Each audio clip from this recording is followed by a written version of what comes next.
Saudari-saudara terkasih, berikut ini adalah homili untuk hari Minggu biasa ke-19 tahun B, tanggal 8 Agustus 2021, yang telah disiapkan oleh Monsinyur FX Hadi Sumarto Okarem, Uskup Emeritus Keuskupan Manokwari Sorong dan Keuskupan Malang.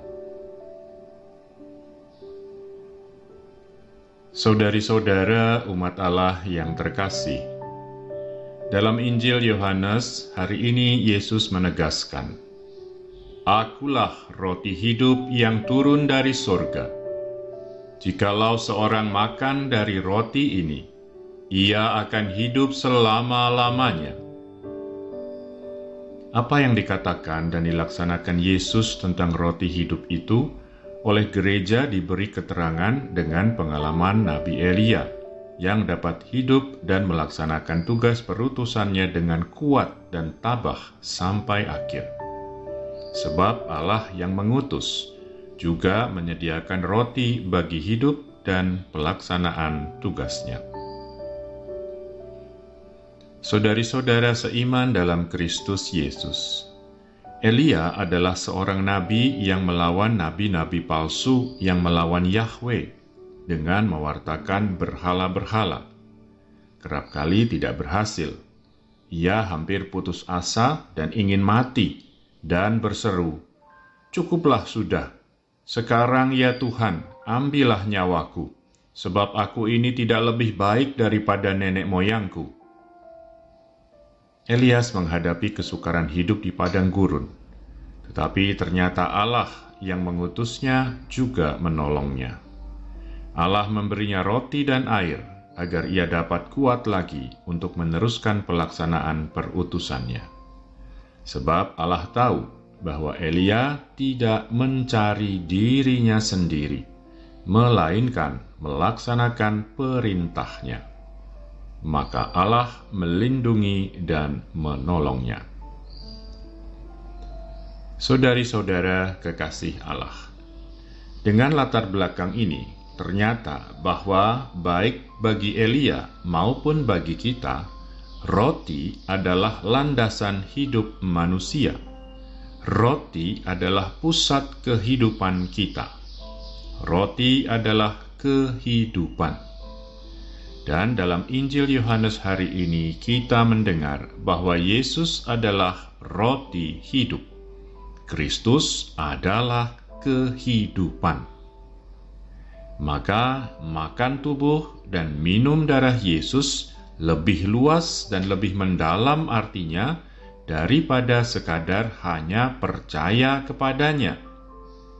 Gambaran Yesus sebagai roti hidup merupakan intisari makna hidup kita sebagai orang Kristiani sejati.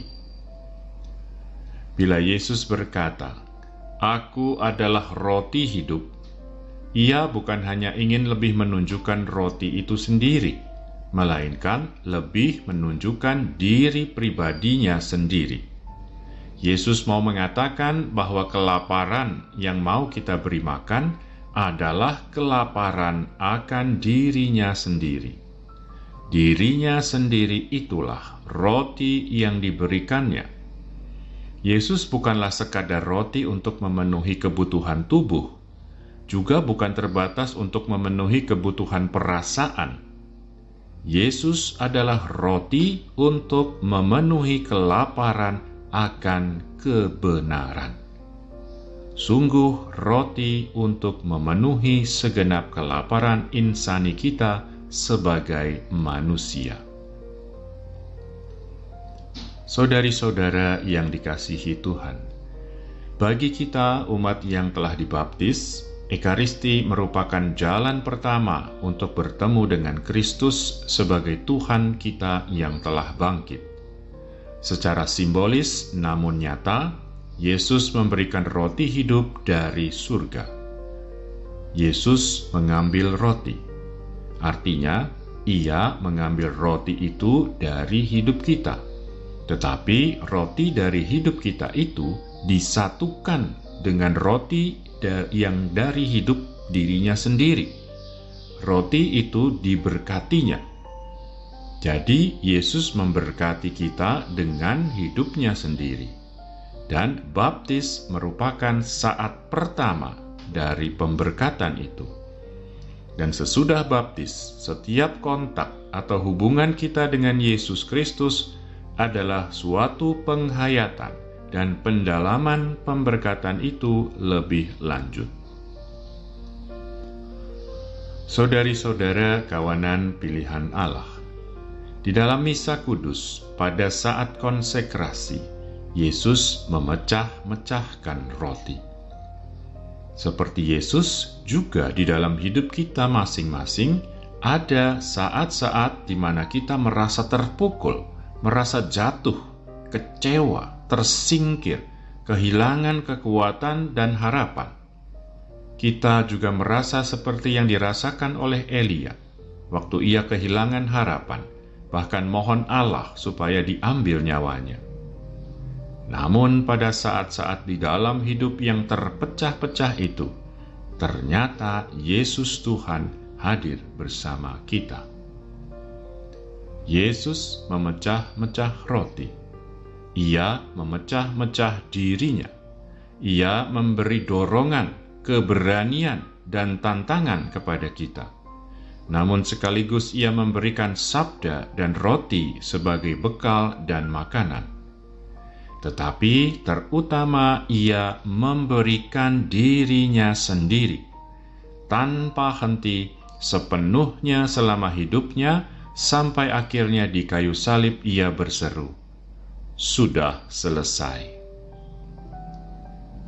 Saudari-saudara, murid-murid Kristus yang terkasih, baik dalam hidup, kematian, maupun kebangkitan, Yesus telah memberi teladan dan tantangan-tantangan kepada kita supaya kita melakukan yang sama.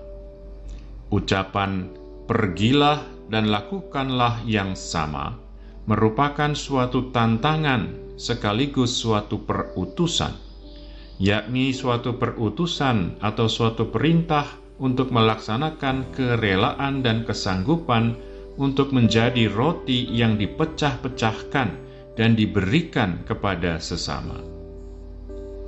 Roti memang tidak dapat dipecah-pecahkan apabila tidak dipegang dan dilakukan oleh kedua belah tangan, bukan hanya dengan satu tangan.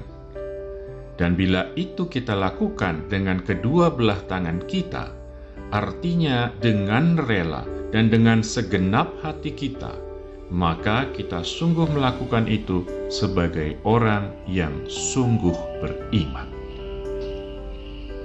Saudari-saudara yang disayangi Tuhan, marilah kita berdoa agar keikutsertaan kita dalam perayaan Ekaristi, roti dan anggur yang kita terima, dapat mengubah kita menjadi apa yang kita makan dan minum itu, yaitu sebagai tubuh dan darah Kristus. Dan dengan demikian, kita dapat sungguh menjadi roti hidup yang bersedia dipecah-pecah dan dibagikan kepada sesama.